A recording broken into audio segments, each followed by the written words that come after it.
Okay, so here we are, Maseches Shabbos, Kuf Chav Zayin Amud Beis. We are learning about the important midah of Dan L'Chaf Zchus, how important it is to judge people favorably. This meets us in every corner, every step of the way we meet all kinds of situations in which we have to be Dan L'Chaf Zchus.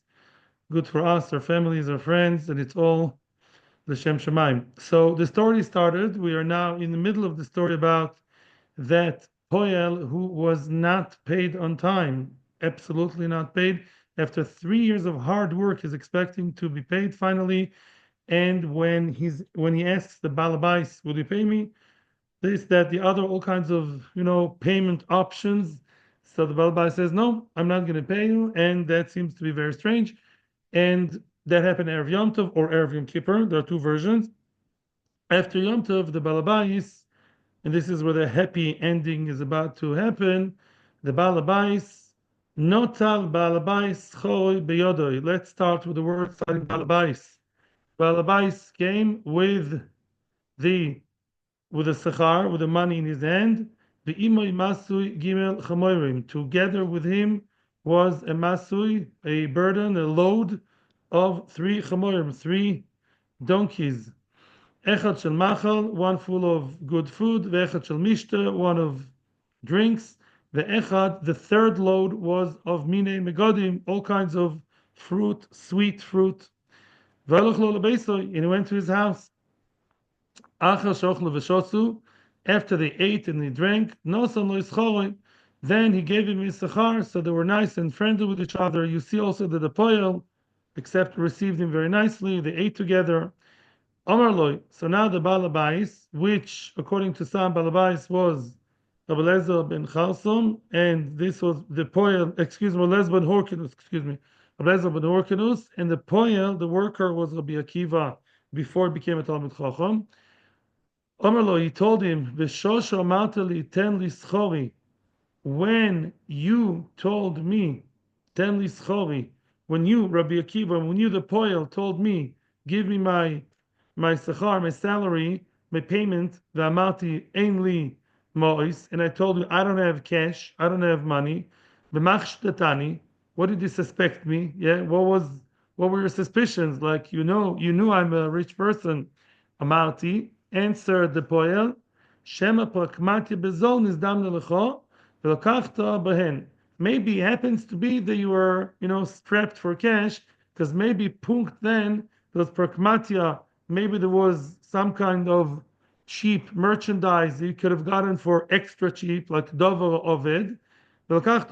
Maybe you really didn't have money because punkt right before that there was a big sale, whatever, of something that you can get for very cheap to advance your business, and you were really out of cash. It happens the rich people are out of cash, it's invested.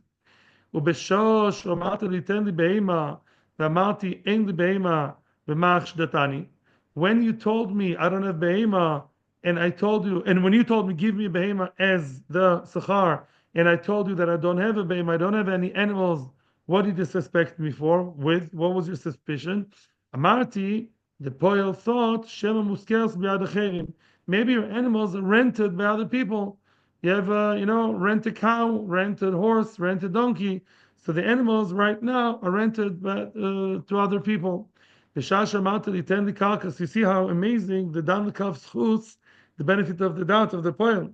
The shasha mata ten the karka, v'amati lecha en the karka b'mach shdatani. When you told me, give me a piece of land as a sechar, and I told you I don't have any piece of land, any lands whatsoever, what was your suspicion? Amarti, I thought to myself, Shema mucheres be'adacherim. Maybe the field is mucheres, is leased by other people.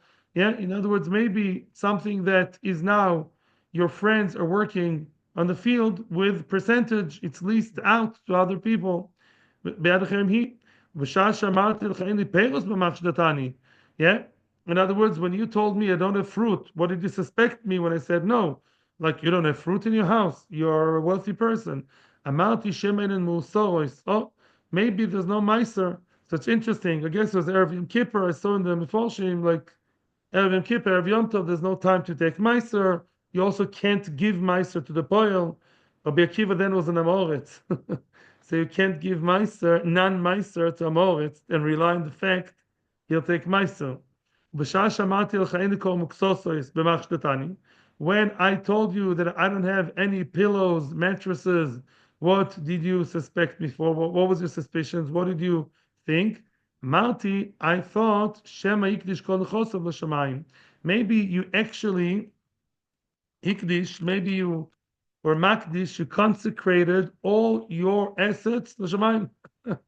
Everything in your house is really all the furniture is all hekdesh laHashem. Eventually, you'll be paid it, whatever, but it's all hekdesh. That's maybe that was the case. Omar lo now answers the balabais. This is the punchline, the drama, and he says, "Avoida, I swear." Avoida is a strong loshon shvua, like I swear b'shem Hashem. Kach hoya. Wow, that was true. What you said was true. Everything you said was true. Hidalti kol nechosai b'shvil Hurkanus b'ni shel osak b'toyro. My son Hurkanus. Remember, Lezer ben Hurkanus himself. His father did not want him to learn Torah.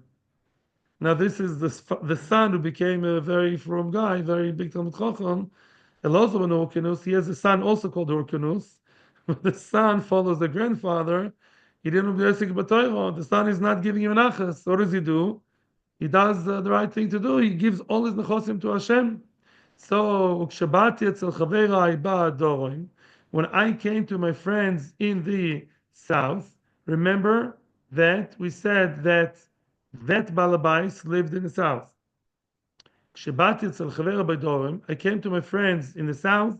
They were matir all the nedorim. It's not so clear from the story if all the other imaginary Dan Lekav's chus were also true. It says Kach Hoyo, but then he only says Kol Nechose was Madir. So maybe the last thing was right. Not all the other things, the Mukhkar, but on the other end it sounds, yes, not so clear to me. Bekitzer, Enachinami, I had everything was Muda. Then I was Matir the Neder with a friend, I guess with Talmid Chachomim.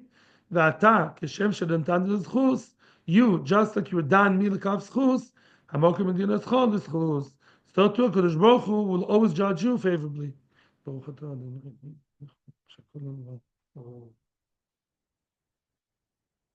So, assuming the Medrash, if we follow the Medrash opinion that this is Rabbi Akiva, you see the Rabbi Akiva, even though he wasn't Talmid Chacham, but he had good midos. As we say, the Rochel saw in him Tsanua v'ma'ali. He was Tsanua and uplifted a Sheinid, kind of. In other words, he had good midas, even though he wasn't Talmid Chacham. So Toysis and Yevomis, I think, asked in Yevomis around Samech Beis, where the stories, how come he said, Ashachenu kechamor? He said, if I meet a Talmid Chacham, I'll bite him like a donkey. So they say, whoever, I don't know, Toysis says the answer to other people, that a lot of people hated Talmid Chachamim, but it wasn't exactly their fault, because Talmid Chachamim were very separate from the other people. They didn't touch them. They treated the others as untouchables, because the Maratzim are not Shomer Tuma. Talmid Chachamim had to keep Torah.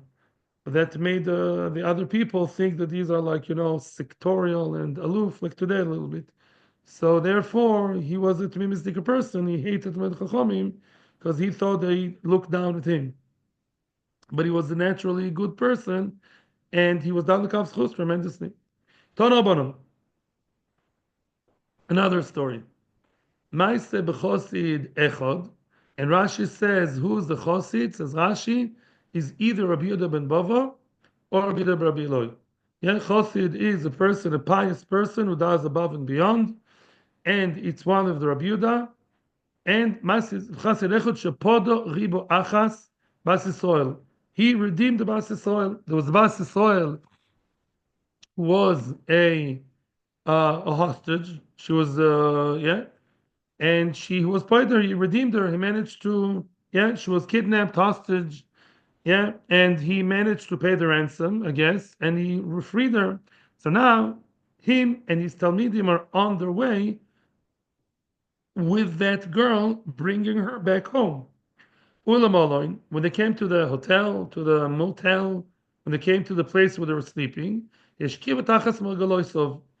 he made her go to sleep close to him, like under his feet. I don't think, obviously, didn't touch her, but in his area of the room, like in his room, in his section. We're not talking about Yichud in this story. The next story will be about Yichud, but maybe there were dividers. There was such a matzah where she was closer to him and not to the Talmidim.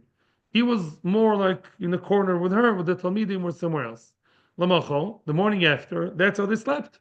The girl slept relatively close to him all night long. Lamachol, morning after, Yorad v'toval. He went and he was toivel, and we all know that one reason to be toivel is Tvilas Ezra, a person who had tashmish. So that looks very, very suspicious.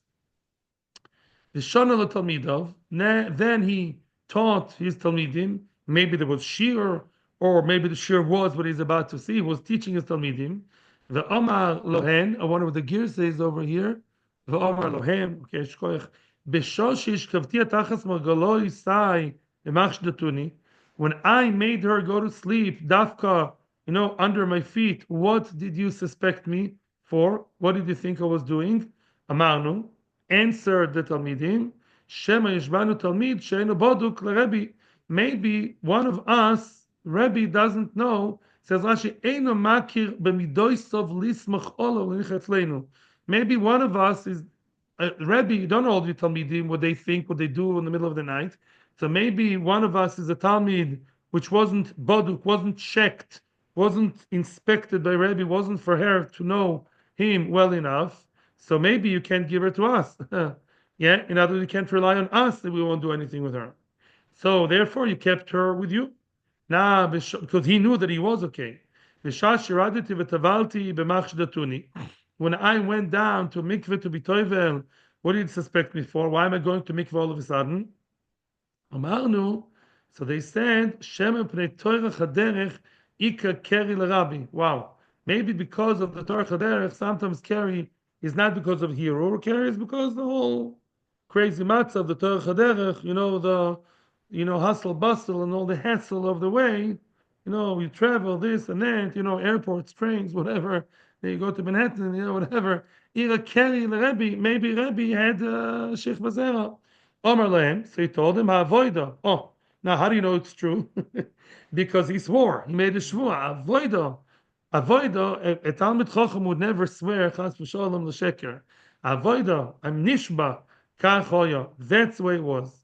That you guys, keshem shedantuni l'kav zchus, just like you were done me in a favorable way, amokim b'dneschem l'kav zchus.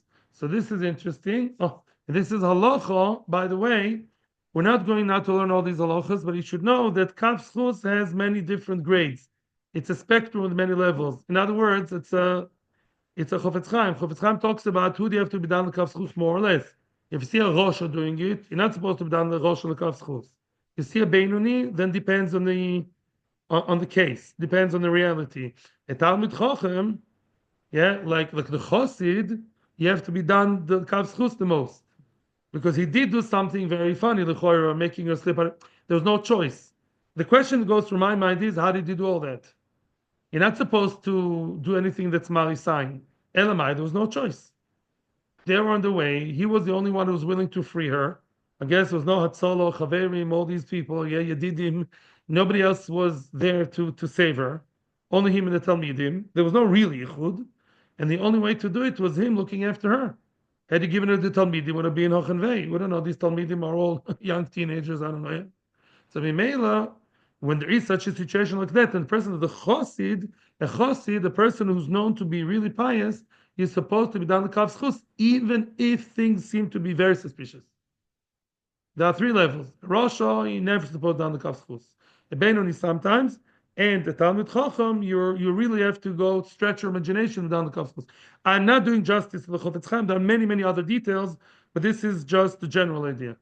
The higher the person, the more you have to be down the Kav Zchus, even if the way it seems is very bizarre.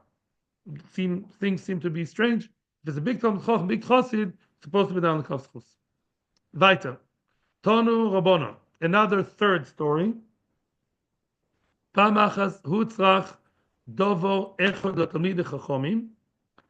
time there was a certain matter, a political matter that had to do with Talmidei Chachomim. Etzel matronisa achas, and they needed the help of a lady, a non-Jewish lady. Shekol gdol romi mitzuyin etzlo.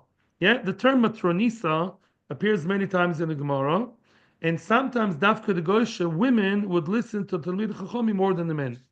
So yeah, it says it also in Rosh Hashanah. There was once Matronisa who the Romans wanted to do some very cruel xeros, and they asked her what to do, and she gave them advice to go and do Afghana, a demonstration, and he did. It says Afginu, and they did, and they managed.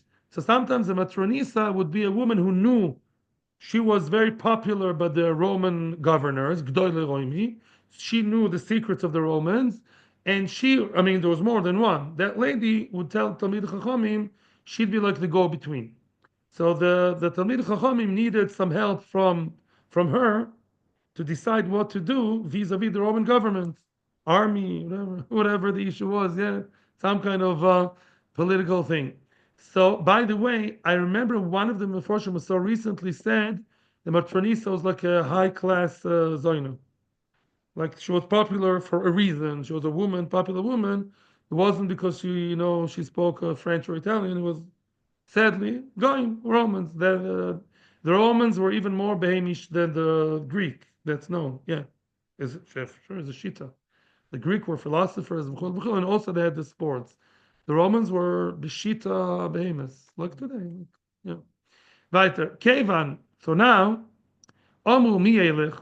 So the Chachamim said, who's going to go? Who will be the one who will step up to the plate and actually agree to go to speak to the Matronisa? Amar lem Rabbi Yeshua, ani yelech. Rabbi Yeshua, yeah, was one of the major Talmid Chachamim. He said, I will go. Holof Rabbi Yeshua v'Talmidav. Again, he was flanked by his Talmidim. He went to the house of the Matronisa with his disciples. Kevin shegiel Pesach Beisa. He came to the door of her house. Cholatz tefillah berichika ba'amois. Upa. They would wear the tefillin all day long. As we saw in Daf, yeah, Kufiyut Chesam and Beis, they wear the tefillin all the time. And all of a sudden, Daled Amis away from the door, he's taking off his tefillin. That can be interpreted in all kinds of ways. Because one thing he cannot do with tefillin is touch Mishamita. So maybe I don't know, why is he volunteering to go? Yeah. L'choro. V'nichnas, he came in, v'noa ladelis bifneyan. Opa, that's bad news, right? Imamish locked the door in front of them. That's interesting, right? So why isn't it yichud? It's all very nice, but is that a downright avera? So I saw in the Dirsh, I don't remember who they quote. I saw two things. One is so in Kitzur, I saw two major answers. One answer is that there was a gzera of yichud already on goite on shikses and goites, but because that was a shasad chak, they had to deal with some very important political thing. As we see later, he locked the door because it was a very, very important closed door, kind of very no, how do you call it? Like very, very high. No, what's the word? Like the government gives very secretive top secret. That's something. Yeah, some kind of top secret information. Therefore, he locked the door, and then there was no yichud on that specific thing. There's Chazal. Now, the Easter of yichud with the goit is the rabbanon. So it could be in such cases the rabbanon were not goza. Or another answer which I saw is there was no yichud because maybe the gzera of yichud with the goite, and that makes sense to me, wasn't yet decreed, wasn't yet established. The yichud has three levels. Midoraisa, you're not allowed to be misyached with a married Jewish woman. That's it. So the yeah, it says kisischo achicha benimecho. Yeah, the children live with the mother, but other people don't live together, only family members. So that's the Oraisa. Then came David HaMelech. After his son raped his daughter, excuse my words, that's what happened. So then what did he do? He said that even a Pnuya, that's by David. Many, many, many years later came Shammai and Hillel. Shammai and Hillel in the Yud Ches Dovo, which we learned at the beginning of the Masechta, they said the Yichud with a non-Jewish woman is Osir. Now Hillel lived 100 years before the Churban, towards the end of Bais Sheni. And Beis Hillel with their Xeris were even later. I mean, yeah, or around then. So therefore, it makes sense that maybe here the yichud with goita did not yet apply. This is in the times of the Tanoim, so we're not sure. Maybe the gzera wasn't yet mispashet. To have yichud with the goita was a relatively later gzera, and maybe that happened before the gzera actually really took place. That could be. Achar sheyotza, after he left her room, where he was closed with her together. Again, Yorad v'toval went down to the mikveh, v'shonu l'talmidov, he gave shir to the talmidim, v'omar lahen, and he told them. Now he's going through the story with them.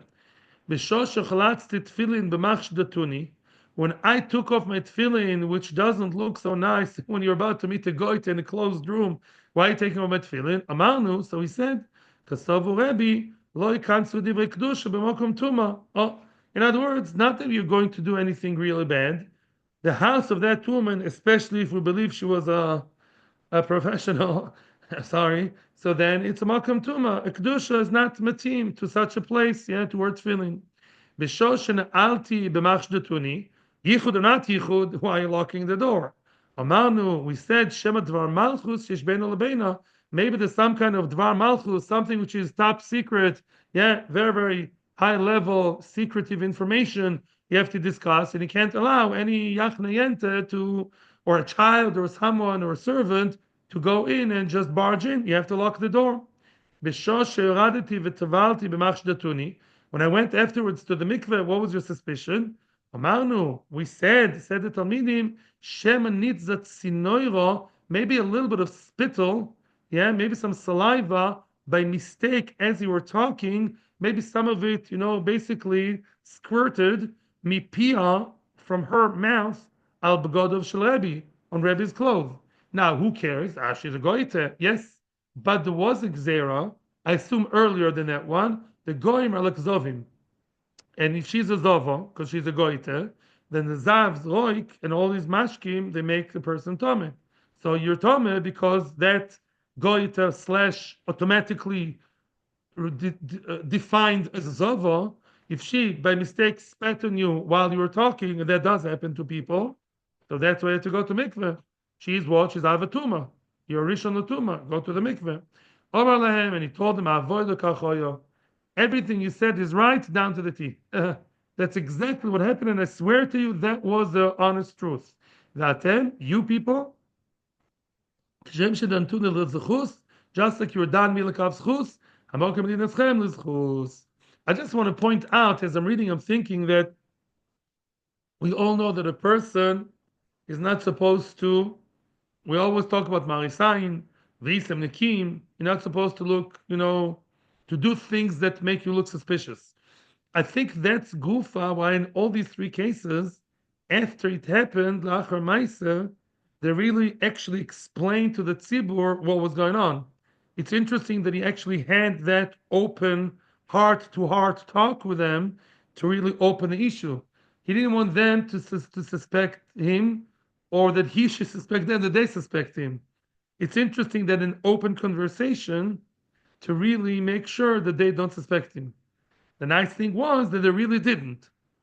And he also knew they're not suspecting him, so there's shalom. As we said yesterday, shalom ben adam l'chaver is a very big thing. Yeah. Weiter. Now back to end of stories for today, but not the end of the shir. Baruch Hashem. What are we about to see now? We're about now to go through the list of foods that are muktzeh. First of all, the foods that are not muktzeh, and you're allowed to move them out of the otzar, right? And then we're going to go to the blacklist of things that are muktzeh, and you're not allowed to move them out. Let's go one by one. Mifanin truma tehoiro. So what did we say? A person has truma tehoiro in his house, and truma tehoiro is not muktzeh. Fragt the Gemara, pshita, of course. What's the chiddush? If the person who holds the truma Torah, usually it's a kohen. Who do you give the truma Torah to? Kohen, to eat. If the kohen is the one holding it, for him it's like regular food. What's the chiddush? Of course. Why does the Mishnah have to tell me what's obvious? Answers the Gemara, loy, tzricha. We do need to mention truma Torah. The mancha b'yad Yisrael. It's actually right now still in the heads of the Israel. Israel is not allowed to eat Truma Torah, and if he does, he gets Misa B'dei Shemayim. So, if it's in the hands of the Israel, why is that a Chiddush? Now the Tema, I would have thought, Kevod Eloi Chazile, Truma Torah is not suitable for Israel. It's not appropriate for him to eat it, to say the least. Also, so what is it? Muktzeh. Are you allowed to move around a cheeseburger if you happen to have one in your house? No. Strafe. So for the Israel, it's strafe. Kamash Malan. Kamash Malan that it is allowed to be moved. It is not muktzeh. Why? Kevin Echazel coin shapir dami. Because it's suitable for the coin, it's good enough. Why? But he's not a coin. Says Toisves. Let's look at Toisves. Yalla, want to see Toisves? Says the first Toisves. We're going to read the first half of the first Toisves. Kevin Echazel coin shapir dami. Frag Toisves. Afal gav domo b'shila kira de bigde anim la shirim loy. Oh, in other words, we see when it comes to rich people and poor people, and we actually saw that recently, we know that we don't have one size fit all. It's not, we don't standardize everyone together. Let's say a rich person will not begin to wear some little ugly, rag, 3 boys, very small. He won't even use it as a shmata, right? So for him, it's mukta. While for the poor person, it's not mukta. So just because your next door neighbor would use it, it's still mukta for you. So if my neighbor is a kohen, then I am not a kohen, so I should not be. For me, it should be muktzah.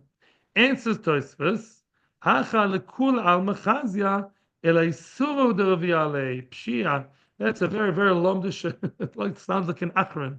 Says Tosfos over here, when you have a truma, which is very nice food, very very nice wheat, barley, grapes, whatever. It's really physically suitable, but there's an isser which sits on it. There's an exterior isser which sits on it, which forbids me from eating it. But it's still considered as something usable for me, even though I'm not allowed to eat it. Interesting. Because be'etzim it's edible. So I don't know what else to say about cheeseburger also. Weiß ich nicht. Or maybe it means because other Jews can eat it. It's good for Jews, but not for my kind of Jews. Yeah, because it's like an issue sitting like a barrier between me and this very, very yummy food. Aval Hossam, but over there with the clothes, Lochaz Machmas Griusa. Finished. We're not going to continue now. Over there, a rich person would never dream of using it. I can understand the lomdus here. In other words, over here, a truma, I'd like to eat the truma. I love it. It's good. It's amazing, but I'm not allowed to eat it. But I don't view it as muktzah. Something which I found is very lowly, not useful, disgusting is be'etzem, is muktzah because it's not a kli, it's not food, it's not food for me, it's not kelim for me. Here it's food, I'd love to eat it, but I was not born a kohen.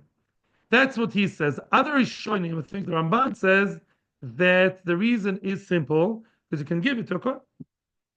I'm not allowed to eat it, but I can give it to my friend the kohen, so it's not muktzah. Right. But according to Ramban, then you're going to ask a good question. You see, they can give it to the Oni. You'd give the Shmata to the Oni. Right. So what would the Ramban say then? Right. I have to find out. True. Very, very good point. Good question. I don't know. Weiter. Let's continue to the next case. Dmai. What did we say? Dmai is something which is not muktzeh. We all know what Dmai is. Dmai, I just want to remind everybody, Dmai, most chances are the majority of Emiratim would take Meiser, but there's a significant minority that would not. And Chazal made a gezerah not to follow the Roiv, but treat it as Tevel, or almost as Tevel. All the nice philosophies in the world, he cannot eat Mai. A regular Yid is not allowed to eat Mai with the Rabbanon. So why are you telling me here that it's not Muktzah? It is Muktzah. Treif. Answers the Gemara. Kevin di buying, because if he wanted to, mafkir lenichse, every person can be mafkir, disown all his assets. The have oni, he can become an oni in an instant by choice. The chazile, then it will be suitable for him. If a person is poor, he's allowed to eat dmai. We're going to explain soon why. Ashtanami chazile. Now too, because potentially he can become an oni, it's also suitable for him. Detnan, because it says, Ma'achilin sanim dmai. Oh, it says a person is allowed to give an oni dmai. Let me explain why. Again, we said, I saw in here I researched a bit of Rashi and Tosfos and other places in Shas. So I'm not sure Rashi or Tosfos says it, but they say the anim, poor people, you can't be too machmir in them. This is just Xer the Rabbanon. But the Oisa D'mai is okay because most of them Ratzim take Meiser. Chachamim created the Chumrah, and you have to listen to Chachamim. But Chachamim themselves said the poor Oni, sometimes he gets his food from a Maratzim. Knever Amoritz, with the kippah that small, and keeps, half the mitzvahs, but he has a good heart. So it give food for the Oni. So now you then tell the Oni, don't eat with Amaratzim, because the Oni will stay without food. That's when Oni is allowed to eat D'mai. That's Pshat. So Mimela, since potentially every Jew, Chas v'sholom, can be an Oni, that means that food is not out of his radar. He can become an Oni every given second, so he's not completely out of, touch with D'mai. Vesachsanya D'mai, the other kind of people whom you're allowed to feed D'mai are the Achsanya. What are Achsanya? Soldiers. So now there's a big Mechlokes Rishonim here. A person has soldiers coming to his house. Today we think, what? Maybe the guy, wants to help the soldiers that came from Gaza to his house. No, that's not the case. The case is there were sometimes Goyish kings who would force people, Jewish or not Jewish, to host the soldiers. The army never has enough money, right? And therefore, the head of the army or the governor or whoever, he tells people, the squad of soldiers come to town, you feed them. It's part of your duty to society. That's part of your tax paying. Feed the soldiers. So if these are Goyish soldiers, I'm allowed to feed them the D'mai. What's the Chiddush? The Goyim. The Chiddush is, if you'd say that Tevel, you're not allowed to feed them, because then you're taking money from the Kohen. That's a Chiddush. Because Truma has two issues. You're stealing the Kohen's food. So if I gave Tevel to Tim McKenzie and Tom McKinley, the Goyim, which I'm echuyev to give, then I'm actually saving money at the expense of the Kohen. That's like stealing. But by D'mai, we don't treat it as such. The second Chiddush, according to other Rishonim, which is, Tosfos,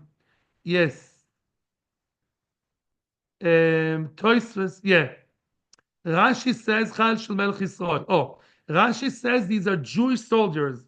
Why are you allowed to feed the Jewish soldiers Tevel? Say the Meforshim because they're anim. Even if that soldier lives in Savion, I don't know, Caesarea, now he's in the army. He's out of his house, in the battlefield, boom, boom, Hamas, Hezbollah. So right now the soldier is poor. He has nowhere to eat. So at the moment, they're temporary anim, and you're allowed to feed them with D'mai. So Lamais, at the end of the day, we know that D'mai can be fed to the anim. Every person can Khalila become Oni, and it's a choice. So it's a real thing. He can pull the trigger, become Oni, so therefore D'mai is not Muktzah. D'mai is not Muktzah. Now, Ravuna. Now Ravuna is adding something on top of that Mishnah. Tana. Ravuna is quoting a Brisa. What we said now is not the opinion of Bishamai, because Bishamai say you're not allowed to feed anim or achsanya of soldiers D'mai. Bishamai are more machmir that, as they usually are. They say no, D'mai is D'mai. Yeah, no exceptions to the rule. We're not flexible. Rich people, poor person, soldier, yeshiva bocher, boom. Nobody. That's Bishamai. Basilil are the ones who say you feed the anim and the soldiers D'mai. Fact the Ritvo, if you follow the Malach here, what did Ravuna say? We saw a Mishnah. That tells us that you are allowed to feed the anim D'mai. Eh? Comes Ravuna and brings us the opinion of Bishamai. Fact the Ritvo, who cares? What are you doing, Ravuna? You're in a Moira. You're telling me the opinion of Shammai, which we know we never follow. Why do we need this information? Says the Ritva brilliant. He says like this: you have to know what the other side says. Meaning, if you'll find a Mishnah or Brisa, a Mishnah Stam or Brisa Stam that says Ein Machilin Sanim D'mai, you should know it's wrong. You should know it's B'Shammai. If you stam a Mishnah that says in Machilin, it's up to pulling questions, stira, don't worry, no. If you ever find an opinion that says don't feed the anim D'mai, I'm preparing you in advance. You should know that's a b'shaminik, and you don't follow it. Charif is the ritva. Weiter. Umaisa risha shenitla turumosrei. That is a whole new topic. I'll start the topic now. Let me give you the introduction. What's Maisa Rishon Shenitla Turumosrei? So I know you all know what I'm about to say, but let's, let's always go through the motions again. What's the seder of Trumas Umaisros? And by the way, we know that Trumas Umaisros have to be given by the right order. Yeah, it says which means you have to give bikurim first, then you give that's from the tree. Yeah, then you give after the fruit have been already properly organized, miruach, they're tidy and organized, you give Truma Gdoilo 1, 40, 50, 60, whichever one, to the Kohen. You give Meiser Rishon, which is the star of the show now, a tenth, it's actually less than tenth of what remains. Tenth of the remains after Truma. That's what you give. Tenth of whatever is left over in first Mishnah, what I'm telling you, yeah? It's a series, a tenth you give to the Levi. The Levi gives a tenth of what he received to the Kohen, which is what? Trumas Meiser. Oh, and what did the Mishnah tell me now? If I have Truma Meiser Rishon, which Trumas Meiser was given, then it's not Muktzah. I assume it's a house of a Levi. The Levi has the Truma, the Meiser Rishon he received from Israel. He already himself tithed it, gave the 1/10 to the Kohen, and it's not Muktzah. And the obvious question is, Pshita, that sounds like a perfect, fairy tale. Boom. So what's the question? What's a chiddush? What's a chiddush? Answers the Gemara, Lo tzricha. There is a chiddush over here. She'ekdimoi b'shiboili, v'not lo imenu trumas meiser, v'not lo imenu truma gdoilo. And I will explain this and finish with that. This is a famous Gemara, appears many, many places in Shas. What happens in the following scenario? By the way, people who give the truma the wrong way around, in other words, let's say you gave truma before bikurim, or you gave meiser rishon before truma, then you get malchus. Wow, like it says Rashi. I don't know if you eat it or like if you gave it. I'm not so clear, but it's a severe thing. You have to keep everything in order. What happens now? Shekdimoy b'shiboilim, which means let's say the Yisrael and the Levi are good friends, and who's staying out of the loop, out of the picture? Mr. Cohen. No, the Levi and I are, we're managing with each other. Ekdima b'shiboilim, before the Meiser, before it became chayiv betruma, when he wasn't yet memurach, we'll explain more tomorrow, yeah? When it was an early stage, I'm the Israel, let's hear the Levi, I gave the Levi Meiser Rishon, yeah, okay, and not leimenu Trumas Meiser, him, the Levi, gave Trumas Meiser to the Kohen. What did we miss? Not leimenu Truma Gdoilo. They skipped Truma Gdoilo. Oops, noticed? He did not give Truma Gdoilo. I'm the Israel. I didn't give Truma Gdoilo. I just jumped ahead and gave the Levi the Meiser Rishon. He gave his Trumas Meiser, but Truma Gdoilo, which is a very, very choshev thing, it's a chiyuv misa if you don't do it, that was not given. So that, but the Eved works. But the Eved, you don't have to give Truma Gdoilo. Wow. Why? We're going to see soon. V'chiyad omer b'yabah b'shlakish, Meiser Rishon shekdimoy b'shibolin. Ekdimoy b'shibolin means the Meiser Rishon was given before it became chayev. You can give it, but you're not chayev to give it before it's nice and tidy. Shibolin means it was all messy. It wasn't yet nice, tidy, and mesudar, which was called meruach, which is mechuyev. Ke'ilu before the Truma Gdoila chiyuv came about, I got smart. Before Truma Gdoila became a real set in stone chiyuv, I gave the Levi his part, and we continued on with deliberately skipping Truma Gdoila. Wow. As opposed to the pasuk we said before, but the Eved, go on. You don't have to give any Truma Gdoila anymore from that batch. Why? Shene'emar, mechitesi, it says in Parshas Koirach, והרי מויסה ממנו תרומות השם, Meiser min a meiser. The truma has to be given meiser min a meiser, meaning meiser min a meiser amarti lecha v'lo truma gdola trumas meiser min a meiser, which means once meiser was given to the Kohen, to the Levi, all he has to give is meiser, excluding what? Excluding from Gdoila. Once Meiser was given to the Kohen and Truma Gdoila wasn't given, and it was half legal because Truma Gdoila wasn't yet chayiv. He wasn't in Miruach. We managed to trick the system once, and then we went on and on. Once there is already a matzav of Meiser Rishon by the Levi, we're not mechuyev anymore to Magdoila, neither me nor the Levi. Wow, and that's a whopping chiddush, and that's the case of our Mishnah, and it's not muktzah. That's why it's not muktzah. I'm so sorry to stop in the middle of an inyan.